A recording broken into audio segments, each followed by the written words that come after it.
आदरणीय अध्यक्ष जी, मैं कांग्रेस की मुसीबत समझता हूं। बरसों से एक ही फेल्ड प्रोडक्ट उसको बार बार लॉन्च करते हैं, हर बार लॉन्चिंग फेल हो जाती है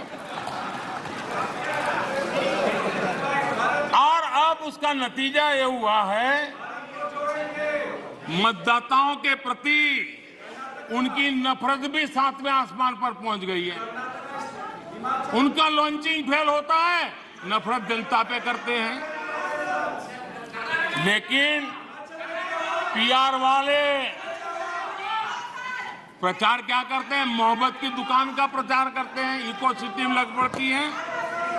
इसलिए देश की जनता भी कह रही है ये है लूट की दुकान, ये है लूट की दुकान, झूठ का बाजार। ये है लूट की दुकान, झूठ का बाजार। इसमें नफरत है, घोटाले हैं, तुष्टीकरण है, मन काले हैं। परिवारवाद की आग के दशकों से देश हवाले है और तुम्हारी दुकान ने इमरजेंसी बेची है, बंटवारा बेचा है, सिखों पर अत्याचार बेचा है, झूठ कितना सारा बेचा है, इतिहास बेचा है, उरी के सच के प्रमाण बेचा है। शर्म करो नफरत की दुकान वालों, तुमने सेना का स्वाभिमान बेचा है। आदरणीय अध्यक्ष जी, हमारे विपक्ष के मित्रों के फितरत में ही अविश्वास भरा पड़ा है। हमने लाल किले से स्वच्छ भारत अभियान का आह्वान किया, लेकिन उन्होंने हमेशा अविश्वास जताया। कैसे हो सकता है? भाई गांधी जी भी आके गए, करके कह के गए, क्या हुआ? अब स्वच्छता कैसे हो सकती है? अविश्वास से भरी हुई इनकी सोच है। हमने मां बेटी को खुले में शौच से मुक्त करने के लिए, उस मजबूरी से मुक्त होने के लिए शौचालय जैसी जरूरत पर जोर दिया और तब ये कहना क्या लाल किले से ऐसे विषय बोले जाते हैं? क्या ये देश की प्राथमिकता होती है क्या? हमने जब जनधन खाते खोलने की बात की तब भी यही बात निराशा की। क्या होता है जनधन खाता? उनके हाथ में पैसे कहां है? उनका जेब में क्या पड़ा है? क्या लेके आएंगे? क्या करेंगे? हमने योग की बात की, हमने आयुर्वेद की बात की, हमने उसको बढ़ावा देने की बात की, तो उसका भी मखौल उड़ाया गया। हमने स्टार्टअप इंडिया की चर्चा की तो उन्होंने उसके लिए भी निराशा फैलाई। स्टार्टअप तो कुछ हो ही नहीं सकता है। हमने डिजिटल इंडिया की बात कही तो बड़े बड़े विद्वान लोगों ने क्या भाषण किए? हिंदुस्तान के लोग तो अनपढ़ है, हिंदुस्तान के मोबाइल चलाना भी नहीं आता है, हिंदुस्तान के लोग कहां से डिजिटल करेंगे? आज डिजिटल इंडिया देश आगे है। हमने मेक इन इंडिया की बात कही, जहां गए वहां मेक इन इंडिया का मजाक उड़ाया, जहां गए वहां मेक इन इंडिया का मजाक उड़ाया। आदरणीय अध्यक्ष जी,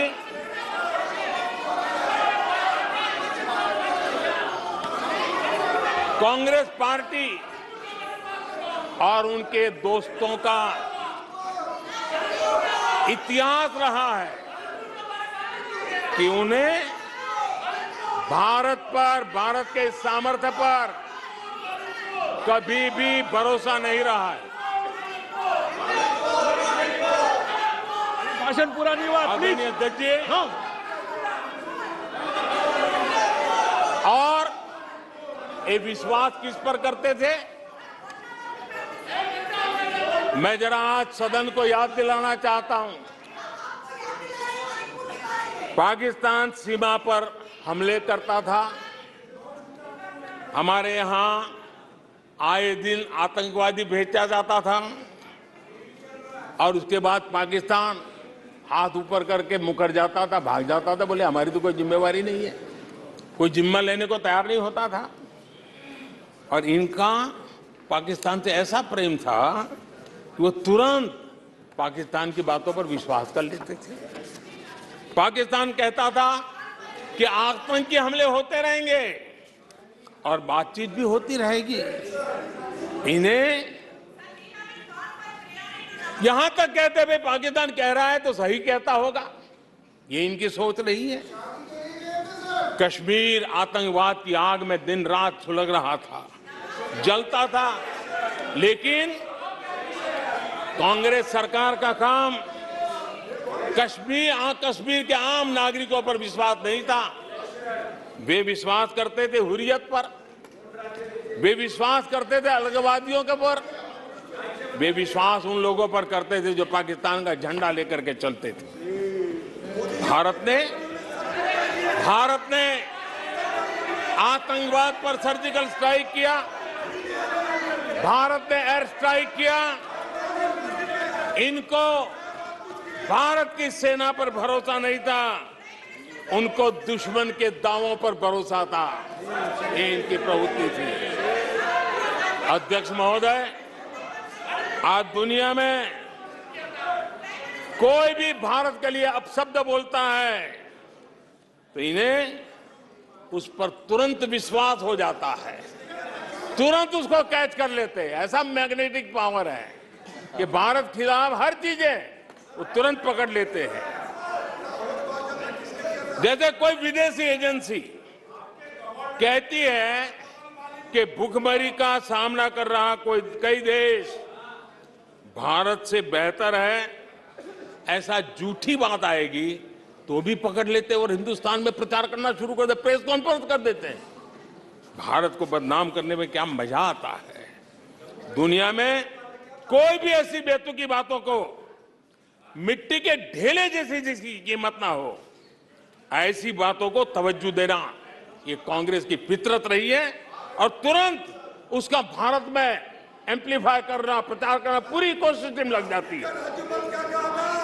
कोरोना में की महामारी आई, भारत के वैज्ञानिकों ने मेड इन इंडिया वैक्सीन बनाया, उन्हें भारत के वैक्सीन पर भरोसा नहीं, उनको भारत के वैक्सीन पर भरोसा नहीं, विदेशी वैक्सीन पर भरोसा, ये इनकी सोच रही।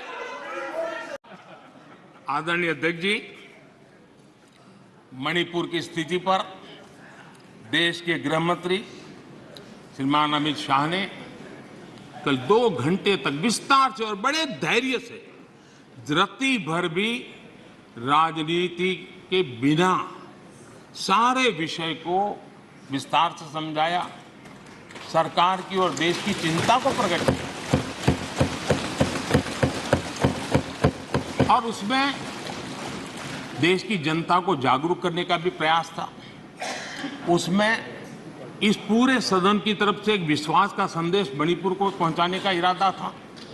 उसमें जन सामान्य को शिक्षित करने का भी प्रयास था। एक नेक ईमानदारी से देश की भलाई के लिए और मणिपुर की समस्या के लिए रास्ते खोजना एक प्रयास था, लेकिन सिवाय राजनीति कुछ करना नहीं है।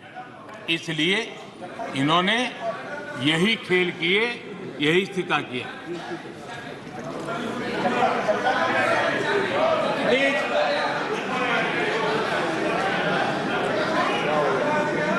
आदरणीय अध्यक्ष महोदय,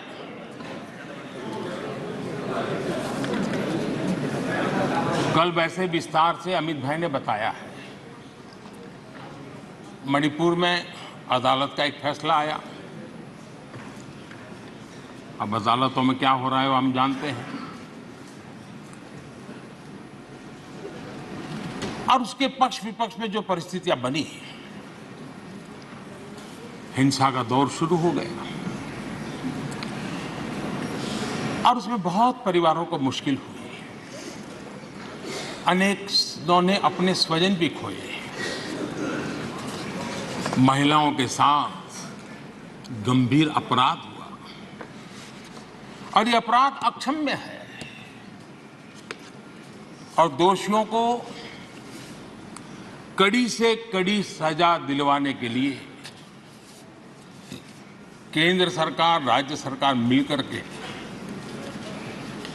भरपूर प्रयास कर रही है। और मैं देश के सभी नागरिकों को आश्वस्त करना चाहता हूं कि जिस प्रकार से प्रयास चल रहे हैं, निकट भविष्य में शांति का सूरज जरूर उगेगा। मणिपुर फिर एक बार नए आत्मविश्वास के साथ आगे बढ़ेगा। मैं मणिपुर के लोगों से भी आग्रहपूर्वक कहना चाहता हूं, वहां की माताओं, बहनों, बेटियों से कहना चाहता हूं, देश आपके साथ है, ये सदन आपके साथ है। हम सब मिलकर के, कोई यहां हो या ना हो, हम सब मिलकर के इस चुनौती का समाधान निकालेंगे।